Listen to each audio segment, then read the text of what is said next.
Hello friends, कसे आहात तुम्ही सगळे? असेच मजेत राहा, आनंदात राहा हीच आपण आईच्या तुंबाचरणी प्रार्थना करूया आणि आजच्या रेसिपीला सुरुवात करूया। तर आज आपण मस्त असे स्नॅक्स करणार आहोत, लहान मोठे सगळे आवडीने खातील अगदी, आणि 0 ऑइलमध्ये करणार आहोत। तर या ठिकाणी गव्हाचं पीठ घेतलेलं आहे मी 1 वाटी, त्यानंतर त्यामध्ये अर्धा चमचा मी मीठ घातलेलं आहे, नंतर अर्धा चमचा जिरे घातलेलं आहे,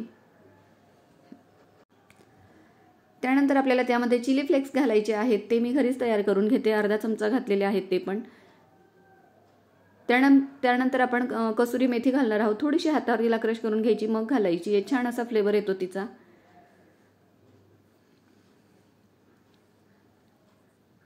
आपण जर जास्त पीठ घेत असू, क्वांटिटी जास्त असेल तर हे सगळं प्रमाण आपण डबल करायचं आहे। त्यानंतर मी त्यामध्ये घातलेलं आहे धण्याची पावडर 1 चमचा आणि बेकिंग सोडा अर्धा चमचा आपल्याला घालायचा आहे।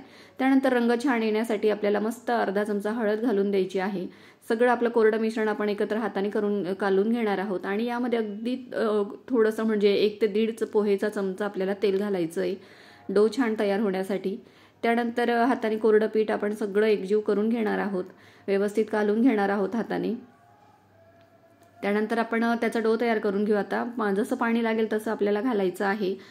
डो जास्त घट्ट किंवा जास्त पातळी नकोय आपल्याला, कारण त्याला पुन्हा आपल्याला 10 ते 15 मिनिटं ठेवायचं आहे मुरण्यासाठी। कणिक छान असं मुरून जातं आणि छान होतं मग।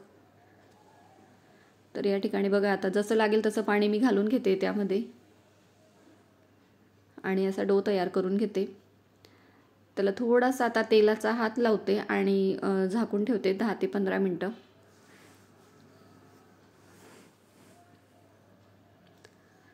अगदी थोडंसं तेल लागतंय वरून लावायला, पीठ कोरडं नको पडायला म्हणून वरून, आणि आपण त्याला झाकून ठेवायचं। तर एका डिशने मी त्याला झाकून ठेवते आता, आणि 15 ते 20 मिनिटांनंतर आपण परत त्याचं पोळी लाटूया आणि त्यानंतर मग पुढची प्रोसिजर। तर आता 15 मिनिटांनंतर आपली कणिक छान अशी मुरलेली आहे। पुन्हा एकदा थोडंसं तिला आपण मळून घेऊया। या ठिकाणी बघा मळून झालेली आहे आणि आता छान अशी आपण पोळीचा शेप देऊया त्याला। या ठिकाणी आता 2 भाग करून घेते मी, 2 गोळे तयार करून घेते। त्यानंतर मस्त अशी आपल्याला पोळीसारखी लाटून घ्यायची एकसारखी, जास्त बारीक नाही करायची आपल्याला, थोडीशी मीडियम ठेवायची आहे।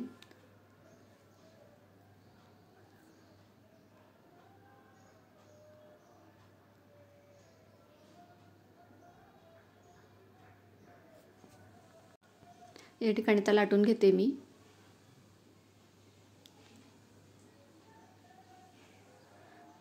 हे बघा, व्हिडिओ दाखवल्याप्रमाणे खूप अशी बारीक नाही करायची आपल्याला, थोडीशी मीडियमच ठेवायची आहे। त्यानंतर हे मी असं झाकण घेतलेलं आहे एका डब्बीचं, म्हणजे इनोच्या बॉटलचं घेतलंय मी, तुम्ही कुठलंही घेऊ शकता। औषधाच्या बाटलीला पण जे झाकणं असतात औषधाचे ते पण घेऊ शकतात स्वच्छ धुवून। त्यानंतर असा शेप देणार आहे मी, जरा खायला छान वाटतात ते, आणि सगळे आता आपण असे कट करून घेणार आहोत ते। तुमच्या आवडीचे कुठलीही शेप देऊ शकता तुम्ही, स्क्वेअर शेपमध्ये किंवा आपण शंकरपाळे करतो त्या शेपमध्ये। तर हे कसं दिसायला छान दिसतात म्हणून जरा वेगळं। तर या ठिकाणी आता सगळे मी कट करून घेते।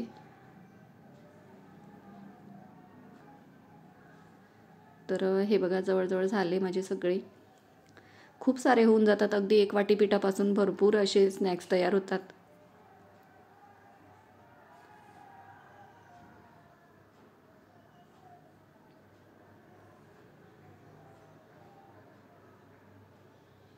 पुन्हा दुसरा हुंडा आहे तो पण मी लाटून घेणार आहे आणि त्यापासून देखील तयार करून घेणार आहे। तर आता हे झालेले आहेत आणि आपण ते आता बेक करायला ठेवणार आहोत। तर हे बघा, खूप छान असे सुंदर शेप आलेले आहेत, दिसायलाही छान दिसतात। तर आता आपण याच्यात ठेवणार आहोत एअर फ्रायरमध्ये। एअर फ्रायरला खाली मी थोडंसं ऑइल लावलेलं आहे, खाली चिकटू नये म्हणून, बाकी वरून लावायची गरज नाही आपल्याला स्नॅक्सला, फक्त रचून दिले व्यवस्थित। आणि या ठिकाणी आता टेम्परेचर वगैरे सेट करते आणि आपण ते बेक करून घेऊया।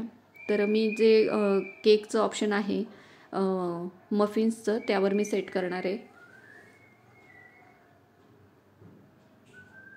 तर या ठिकाणी मी 160 डिग्रीला सेट केलेलं आहे 16 मिनटं। हे बघा, खूप छान झालेले आहेत, अगदी क्रिस्पी, 0 ऑइल वापरलेलं आहे आपण, आणि या ठिकाणी मस्त असे रेडी झालेले आहेत. आपण चहासोबत किंवा स्नॅक्स म्हणून पण खाऊ शकतो. मुलांना खूप आवडतात. आणि दुसरी बॅच पण आपण ठेवून घेणार आहोत आणि बेक करून घेणार आहोत या ठिकाणी.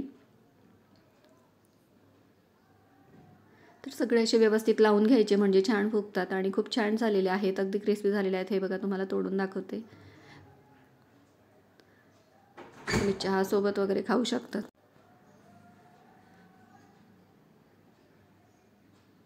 तुम्ही त्यावर चाट मसाला वगैरे घालून, आमचूर पावडर वगैरे घालून असं तुम्ही स्नॅक्स तयार करू शकतात आणि तसंही खाऊ शकतात. तर अजून जो दुसरा छोटा गोळा उरलेला होता कट करून, तर त्याने मी असं बारीक चपाती लाटून घेतली. खूप जास्त बारीक नाही, आणि असं बारीक स्नॅक्स करून घेतलं स्क्वेअर शेपमध्ये. हेही खूप छान झालं होतं. मुलं आवडीने खातात, अगदी मोठेही आवडीने खातात आणि अगदी 1 ते 1.5 महिना राहू शकतं हे.